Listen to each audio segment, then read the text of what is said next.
Takže čaute lidi, ja vás vítam pri hre Counter-Strike 1.6. Sorry za môj preblblý hlas, robí to ten mikrofón, v skutočnosti mám trošku hlbší hlas, takže dneska budeme hrať Deedrun Autobunnyho plus Knife. Server dám do popisku videa, všechny dám do popisku videa, co hrám, ale niektoré věci ne moc. A potom, keď sa vám nebude ľúbiť, ja som spadl, ale som pri tabulce, no. To je jedno, ve skutečnosti to hrám taky poprvé, takže... No, počkám, keď to hrám dva. Hrám to ve skutečnosti poprvé. Naučil som si teda toho dosť toho. No, takže tak to budem teďka hrát, no.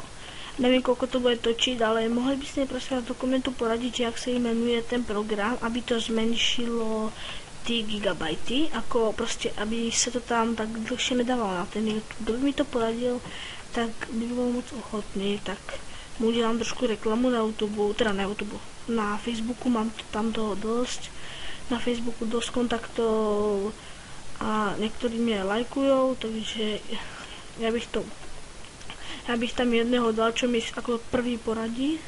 Byl bych strašně rád, když mi to někdo poradí, byl bych úplně nadšen, udělám mu reklamu a to by bylo asi všechno, co bych udělal. No. A když vám to minulý video pomohlo, ten Autobunnyho, čo tam máte, tak dajte prosím vás like, lebo to budeme potřebovat. No, takže znova hráme. Vidíte, hore to je napsaný.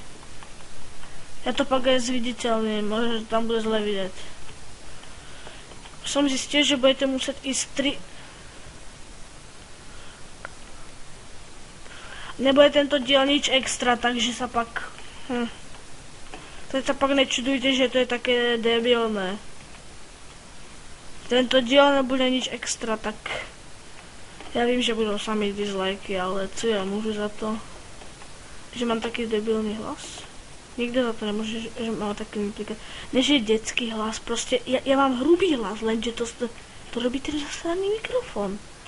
Když mi nevěříte, tak nevěřte. Tak jako, mi to je jedno, že budu mít dislike kvůli tomuto, tak už by byla fakt velká demence, ty víš, že jo. Snažím se robit taky ty dobré videa, ale vidím, že to nevím, či to bude dobré. Že si koupím nový mikrofon, aby to bylo lepší. Protože s tímhle to už je ten je opotřebovaný jako hovno v žitě. Jo, ne. Takže zde můžete vidět, že to hraju. Tohle je nejtěžší, co to tady může být. Když to spustí, tak se je po mně, já ho zabiju asi. No, pojďte. Například CFG Exit, jak se volá? Bullet CFG. Tak. Tím...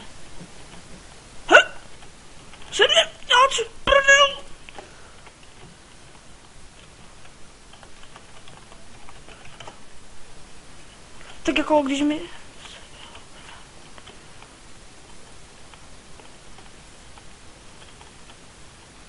No, takže jsem mu napsal adminovi. Pak se jim líbí, že mě tam někdo chcete vidět, tak se jmenuje Godzilla Poníka. Takže jdeme tedy hrát, jo?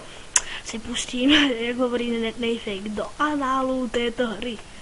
Anál, panebože, to je slovo. Poprvé si mi zalúbil Nejfake, když jsem ještě poprvýkrát koukal tu jeho masku. To je fakt dobrý. Nejfake je super. To je i Minecraft, všichni ty let's playery Google je úplně nejlepší z nich, protože je Slovák, já jsem taky Slovák. Každý máme jiné záluby. Au. No, takže já jsem chcípl. Takže jdeme od začátku.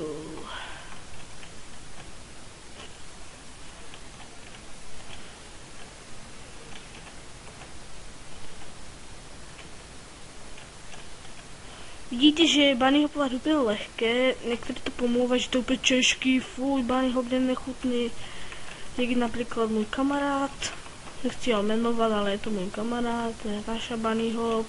A jeden se ho akurát dneska naučil, jmenuje se Viste, ale toho asi neznáte. Toho asi neznáte, Toho jsem ještě neměl, no mám ho na Skypeu, ale nevolal se s ním ještě.